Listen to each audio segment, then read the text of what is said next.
Muy buenas tardes, profesora. Mi nombre es Juan Eduardo Alvarado Benavides, alumno de la carrera de Trabajo Social, específicamente de la Cátedra de Psicopatología Evolutiva. Y en este caso me corresponde presentar el trabajo final número 5, correspondiente a la sistematización, ¿no es cierto?, de la práctica del trabajo social, correspondiente al cierre de la unidad.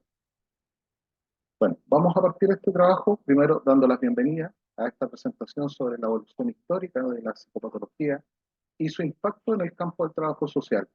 Hoy nos vamos a embarcar en un fascinante viaje a través del tiempo, donde podemos verlo, ¿no es cierto?, en las siguientes diapositivas.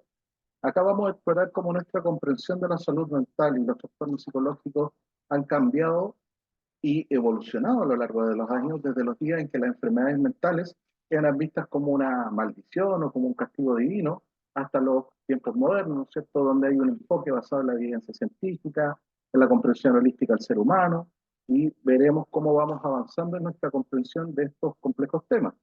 Por esto, en nuestra exploración vamos a destacar las principales transiciones y desarrollos de la conceptualización y tratamiento de la salud mental, como había mencionado antiguamente, ¿no es cierto?, desde las antiguas interpretaciones basadas en el misticismo hasta la psiquiatría moderna y los enfoques terapéuticos contemporáneos.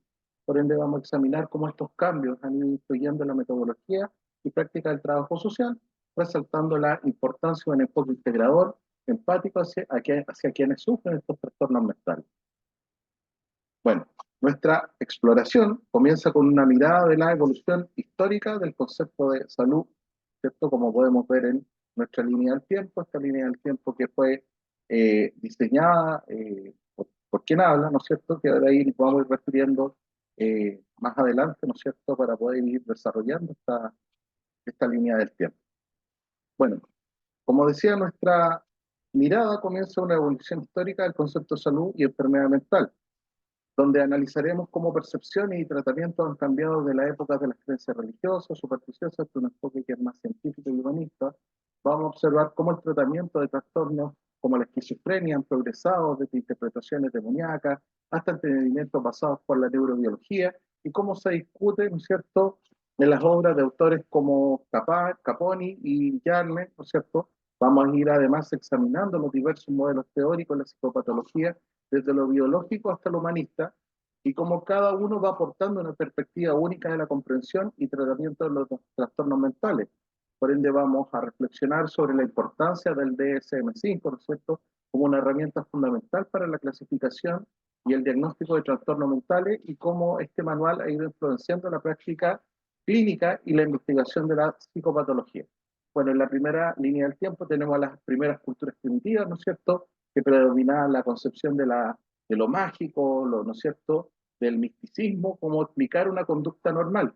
Después vinieron las sociedades preclásicas, donde hubo una concepción, ¿no es cierto?, mágica, donde se atribuía a los trastornos mentales a un castigo divino, ¿no es cierto?, o simplemente la influencia de demonios. Después tenemos la antigüedad grecorromana, que inicia un cambio, ¿no es cierto?, donde tiene causas naturales y se desarrolla la teoría de los humanos que atribuye a trastornos de desequilibrio, ¿no es cierto?, de los humores corporales, el cerebro ya se empieza a reconocer como un órgano que se va afectando, ¿no es cierto?, en estos trastornos mentales. Ya en la Edad Media, ¿no es cierto?, tenemos un cierto retroceso hacia una concepción demoniológica, donde la Iglesia Católica, ¿no es cierto?, va a considerar a los locos como víctimas inocentes, ¿no es cierto?, del diablo, donde se genera un tratamiento que es bastante cruel y represivo. Después tenemos el Renacimiento, ya, acá hay una crítica a este misticismo, a esta demoniología, ¿no es cierto?, y un retorno a lo que es el humanismo y la fundación de los primeros manicomios y hospitales psiquiátricos. Acá se destacan las figuras como Luis Vives, John Weyer, que cuestionaron esta concepción demoniológica, ¿no es cierto?, y promueven el encierro terapéutico. ¿Ya? Acá hay una énfasis, ¿no es cierto?, una descripción que es más desde la observación, desde el trastorno mental. Y a finales del siglo XVIII y primera mitad del siglo XIX ya hay una primera reforma asistencial al surgimiento del tratamiento, ¿no es cierto?, de carácter moral, un cambio hacia la percepción de los hospitales mentales como instituciones terapéuticas, en vez de ser meros lugares de control social, donde finalmente escondían o recluían a estas personas. Acá hay un enfoque más desde la amabilidad, de la compadecerse, ¿no es cierto?, de la desesperanza de estos enfermos.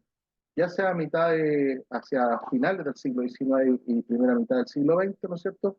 Ya tenemos una perspectiva de una causa orgánica de estos trastornos, desde una perspectiva psicológica, de un auge de la observación clínica y descripción, ¿no es cierto?, detallada de estos trastornos, de cómo comienza este proceso, empiezan a desaparecer estos hospitales mentales y empieza a aparecer, ¿no es cierto?, el surgimiento de la atención comunitaria, ¿no es cierto?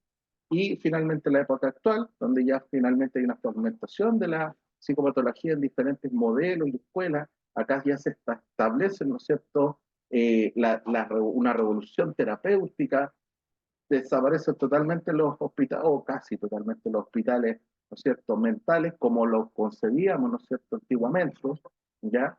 Y aquí hay una mirada que es comunitaria, desde la psicofarmacología, ¿no es cierto?, moderna, aportaciones de la neurociencia, ¿no es cierto?, vienen a desarrollar, ¿no es cierto?, este sistema que permite ir tratando estas afecciones. ¿Ya? Bueno, finalmente, para concluir, ¿no es cierto?, nuestro trabajo, me gustaría terminar con unas reflexiones finales.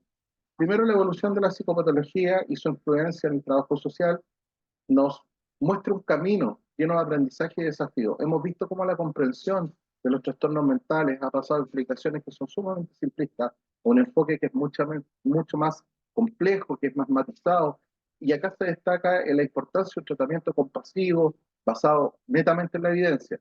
Por eso este viaje nos recuerda la necesidad de mantener una mente abierta, una actitud de aprendizaje continuo que es crucial para poder abordar eficazmente los desafíos en la salud mental y en nuestra sociedad. El reflexionar sobre este camino nos va a llevar a una mayor comprensión y empatía hacia aquellos que enfrentan estos desafíos, recordando siempre la importancia de tratar cada individuo con dignidad y respeto. Por ende, este trabajo nos ha permitido apreciar la rica historia, ¿cierto?, en el campo de la psicopatología y cómo ha ido evolucionando en el trabajo social. Hemos visto enfoques que han cambiado la superstición de la ciencia a una manera mucho más empírica, ¿no es cierto?, en este viaje a través de la historia nos recuerda la importancia de la empatía, el respeto, la comprensión y el trato con aquellos que enfrentan desafíos de la salud mental. Por ende, nos llevamos un mayor entendimiento y una perspectiva más compasiva hacia estos temas, recordando siempre la importancia de un enfoque integrador, humano en el trabajo social contemporáneo. Así que agradezco que me pudiesen acompañar en este viaje de aprendizaje y reflexión sobre la psicopatología evolutiva y su relevancia en el campo del trabajo social. Muchas gracias.